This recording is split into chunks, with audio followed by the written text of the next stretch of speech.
శ్రీ గురుభ్యో నమ. శ్రీ మహాగణాధిపతయ నమ. శ్రీ మహాసరస్వత్యై నమ. హరి ఓం. శ్రీమాత్రే నమ. ప్రేక్షకులందరికీ కూడా ఈ యొక్క షష్టగ్రహ కూటమి మనకు గ్రహాల యొక్క కలయిక అనేది చాలా ప్రాముఖ్యమైంది. ఎందుకంటే నిత్య జీవితంలో మానవుడికి ప్రతినిత్యము కూడా నవగ్రహాల యొక్క కదలికల వల్ల తత్ఫలితాలు అనేవి జరుగుతూ ఉంటాయి. ఎందుకంటే మానవుడి జీవితంలో ప్రతి ఒక్క విషయానికి కూడా నవగ్రహాల యొక్క అన్వయిస్తూ మనకి శాస్త్రం చెప్పబడుతుంది. మానవుడి యొక్క లక్షణాలు, స్వభావాలు, శరీర లక్షణాలు కావచ్చు, అంటే ఇవన్నీ కూడా మానవుడి యొక్క కదలికలు, వాళ్ళ యొక్క స్వరూపాలు, ఇవన్నీ కూడా గ్రహాల యొక్క ప్రభావాన్ని బట్టి ఉంటాయి. కాబట్టి ఈ షష్టగ్రహ కూటమి అనేటువంటిది ఏదైతే రాబోయేటువంటి 29 మార్చి 2025 నుంచి 13 ఏప్రిల్ 2025 వరకు కూడా మనకు కనబడుతుంది. అంటే దీనిలో కూడా చంద్రుడు కేవలము 2 రోజుల పాటు మరకే ఈ యొక్క షష్టగ్రహ కూటమిలో అంతర్భాగంగా ఉండి తదుపరి పంచగ్రహ కూటమిగా ఆ యొక్క మీనరాశిలో గ్రహాలన్నీ ఏవైతే ఉన్నాయో ఆ గ్రహాలన్నీ కూడా సంచారం జరుగుతుంది. ముఖ్యంగా మరొక ఈ విశ్వవసునామ సంవత్సరానికి ప్రత్యేకంగా పంచగ్రహ కూటమితో ఉగాది అనేది కూడా మనకు వచ్చింది. అంటే ఇక్కడ మనం ఉగాదికి ప్రాముఖ్యం కన్నా పంచగ్రహ కూటమి యొక్క షష్టగ్రహ కూటమి యొక్క ప్రాముఖ్యాన్ని చెప్పుకోవటం మంచిది. ముఖ్యంగా షష్టగ్రహ కూటమి ఈ యొక్క గ్రహస్థితి చూసినట్టయితే ముఖ్యంగా మనకు ఆ సమయంలో ఏదైతే 29వ తారీఖు నుంచి మార్చి 13వ తారీఖు ఒక గ్రహస్థితి ఏదైతే పంచగ్రహ కూటమి షష్టగ్రహ కూటమి అనుకుంటున్నామో ఆ గ్రహ కూటమి చూసినట్టయితే మీనరాశిలో మనకు రవి, శని, బుధుడు, శుక్రుడు, రాహువు, చంద్రుడు ఈ యొక్క గ్రహాలన్నీ కూడా మీన రాశిలో సంచరిస్తున్నాయి ఆ సమయంలో. అట్లాగే చంద్రుడు మాత్రము 29 నుంచి 1వ తారీఖు అంటే ఆ యొక్క అశ్విని నక్షత్రానికి ప్రవేశిస్తున్నాడు. కాబట్టి పంచగ్రహ కూటమిగా అప్పటి నుంచి మనకు గోచరిస్తుంది. అంటే ముఖ్యంగా చెప్పబడుతుంది ఏంటంటే కొన్ని రాసుల వారికి శుభయోగంగా, కొన్ని రాసులకి మిశ్రమ ఫలితాలుగా, కొన్ని రాసులకి అశుభయోగంగా చెప్పబడుతుంది. అంటే ఇక్కడ శుభ అశుభ మిశ్రమ ఫలితాలకు వచ్చేటప్పటికి ఏంటంటే ప్రతి ఒక్క గ్రహానికి ఉచ్చస్థానము, నీచస్థానము, స్వక్షేత్రము, మూల త్రికోణాలు, అలాగే అధిరోహణ అవరోహణ క్రమాలు ఇవన్నీ కూడా మనకు చెప్పబడ్డాయి జ్యోతిష్ శాస్త్రంలో. అట్లాగనే హస్తంగత్వము అనేది కూడా మనకు ఒక గ్రహం వక్రీకరించడం, హస్తంగత్వం ఇవన్నీ కూడా మనము చూస్తుంటాం. దానిలో ముఖ్యంగా రాబోయేటువంటి 29వ తారీఖులో ఏదైతే ఉన్నాయో ఆ యొక్క గ్రహాల్లో ముఖ్యంగా వక్రగతిని వీడి శుక్రుడు రుజ్జు మార్గంలో ప్రవేశిస్తున్నాడు అనేది మనకు ఒకటి తెలియజేస్తుంది. 28వ తారీఖు వరకు కూడా శుక్రమౌఢ్యం ఉంది. కాబట్టి శుక్రమౌఢ్యం తర్వాత మనకు శుక్రుడు రుజ్జు మార్గాన్ని ప్రవేశిస్తూ ఉన్నాడు. అట్లాగే రవి మనకు ప్రతి మాసమందు ఒక్కసారి తన యొక్క రాశి సంచారాన్ని మారుతుంటాడు. కాబట్టి రాబోయే ఆ యొక్క మాసంలో మీనరాశిలో సంచారం చేస్తూ రవి ఉన్నాడు. అట్లాగే చంద్రుడు ప్రతి 2.5 రోజులు కూడా తిరుగుతుంటాడు. కాబట్టి అక్కడ 2.5 రోజుల పాటు 2 రోజుల పాటు ఉండి తదుపరి మేషరాశిలో సంచారం చేస్తున్నారు. అట్లాగే ఈ యొక్క బుధుడు కూడా నీచ స్థితిలో మీనరాశిలో సంచారం చేస్తున్నాడు. అట్లాగే శని 29వ తారీఖు నుంచి మీన రాశి సంచారం ప్రవేశిస్తున్నాడు. అంటే జన్మస్థ శని సంచారం జరుగుతుంది. ఇక రాహు మనకు మొదటి నుంచి కూడా రాహు మీనంలోనే ఉన్నాడు. అంటే ఇటువంటి గ్రహ సంచారం చూసినట్టయితే ముఖ్యంగా మీన రాశి వారికి జన్మస్థలంలో ఇన్ని గ్రహాలు కూడుకున్నాయి అనేది చెప్పబడుతుంది. అయితే యోగ అవయోగాలు అనేవి మీకు ఇంతవరకు చెప్పాను. కొన్ని ఉచ్చస్థితిలో నీచస్థితి ఉన్నాయని చెప్పి, ఇక్కడ ఉచ్చస్థితి గతులై ఉన్నటువంటి శుక్రుడు ఇక్కడ ఉన్నాడు, నీచస్థితిలో బుధుడున్నాడు. అట్లాగే మనకు స్వక్షేత్ర గతులు అంటే ఇక్కడ ఎవరూ లేరు, సమక్షేత్రంలో శని సంచారం చేస్తున్నాడు. అట్లాగే రాహు శత్రుక్షేత్రంలో ఉన్నాడు, రవి మిత్రక్షేత్రంలో ఉన్నాడు, చంద్రుడు కూడా మిత్రక్షేత్రంలో ఉన్నారు. అంటే ఇక్కడ అన్ని గ్రహాల్లో ముఖ్యంగా చెప్పాలంటే 2 గ్రహాలు కొంత వ్యతిరేకమైన ఫలితాలు ఇచ్చే అవకాశం ఎక్కువగా కనబడుతుంది. మిగతా గ్రహాలన్నీ కూడా మంచి ఫలితాలు, శుభ ఫలితాలు ఇస్తున్నాయి. కాబట్టి ద్వాదశ రాశుల వారికి అట్లాగే మనకు దేశ గోచారం అనేది కూడా ముఖ్యంగా చెప్పబడాలి. ఎందుకంటే దేశ గోచారంలో ఎందుకు ఈ విధంగా అంటే, ప్రతి దేశానికి ప్రపంచానికి మనకు గ్రహ గతులను బట్టే యోగ అవయోగాలు అనేవి మన ఎట్ట చూసుకుంటున్నాము మానవుడి జీవితంలో, అట్లనే యోగాలు కూడా ఉంటాయి ప్రతి ప్రపంచంలో కానీ దేశ గోచారంలో కానీ. వీటి వల్ల ఈ షష్టగ్రహ కూటమి వల్ల దోష గోచారం ఏంటి అంటే, దేశ గోచారం చూసినట్టయితే ముఖ్యంగా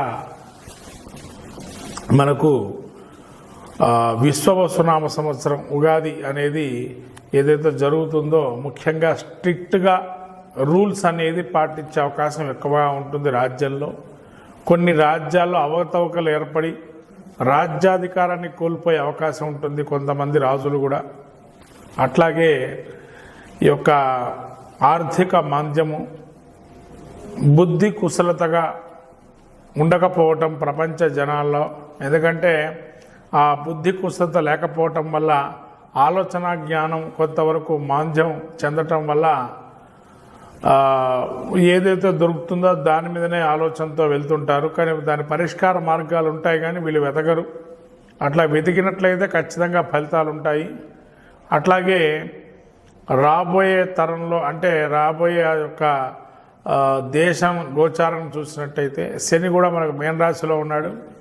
అంటే ముఖ్యంగా చెప్పాలంటే మన దేశ గోచారం చూసుకుంటే భారతదేశానికి కొంతవరకు మంచి ఫలితాలు సుచితంగా ఉన్నాయి. ఎందుకంటే చాలా వరకు దేశాలు మన యొక్క ఉన్నతిని, మన యొక్క ప్రాబల్యం ఏదైతే ఉందో అది సమస్తమైనటువంటి మిగతా దేశాలు కూడా మన యొక్క భారత్ వైపు చూస్తుంటాయి.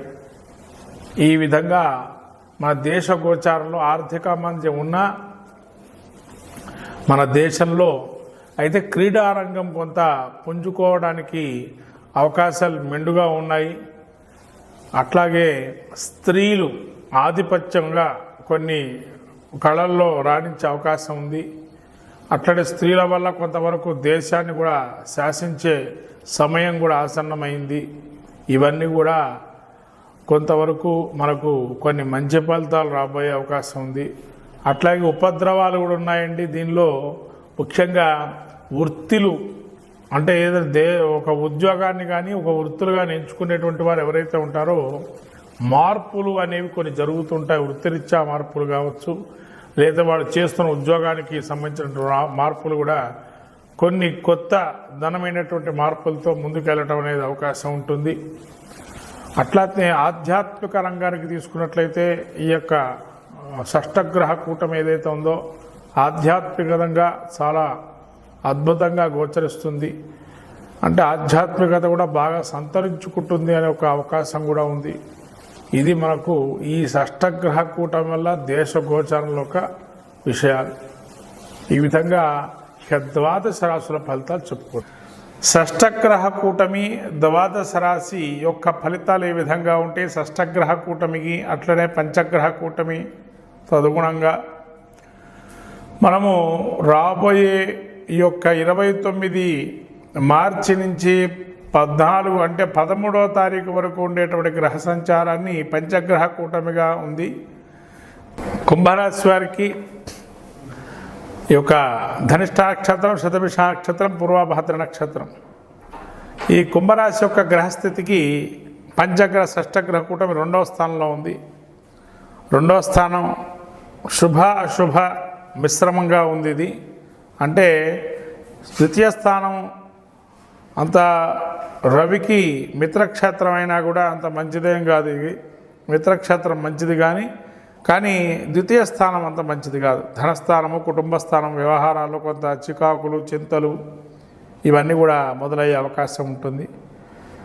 అట్లాగే వీళ్ళకి ఏళ్ళనాటి శని ప్రభావం నుంచి కొంతగా బయటపడతారంటే ఇప్పుడు ప్రజలు ఒకటేసారి 100 కిలోలు మీ మీద బియ్యం సంచి కానీ లేతనా 100 కిలోలో 50 కిలోల బియ్యం సంచిని మోయమంటే ఎంత బరువు ఉంది అంటే మోసేవాడికి అయితేనేమో పర్వాలేదు, మోయని వాడికి ఇచ్చేసేసి మోయండి అని అంటే ఎట్లా ఉంటుంది? ఇంత బరువు ఉందా అని అంటాడు.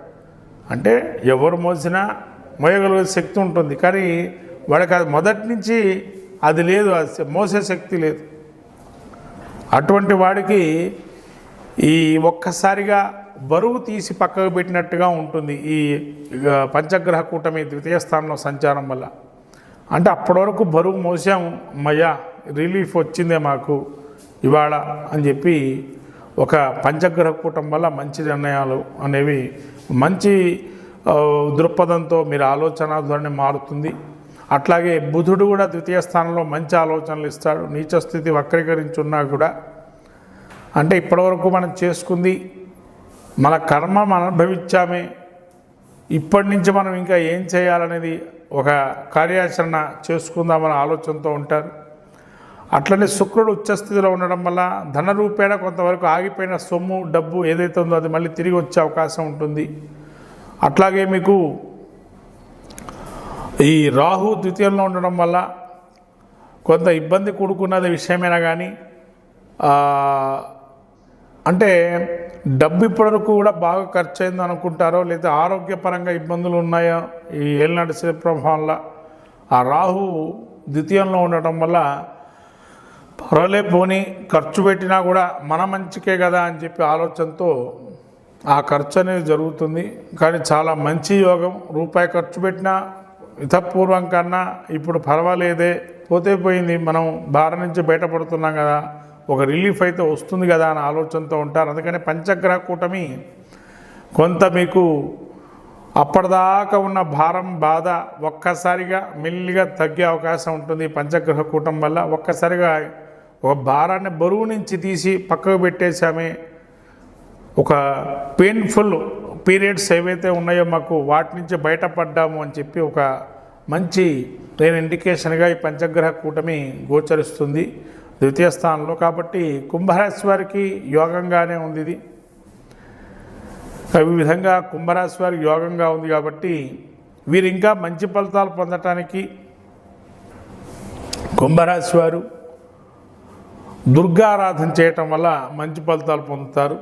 అమ్మవారి యొక్క స్తోత్రం కానీ, అమ్మవారి పారాయణం కానీ, లేదా అమ్మవారి గుడికి వెళ్ళి దర్శనం చేసుకోవటం వల్ల కుంభరాశి వారికి ఇంకా మంచి ఫలితాలు వస్తాయి. మొత్తం మీద గురువు ఒక అనుగ్రహం కూడా పొందడానికి ప్రయత్నం చేయండి. కుంభరాశి వారికి పంచగ్రహ కూటమి కొంతవరకు యోగదాయకంగానే ఉంది.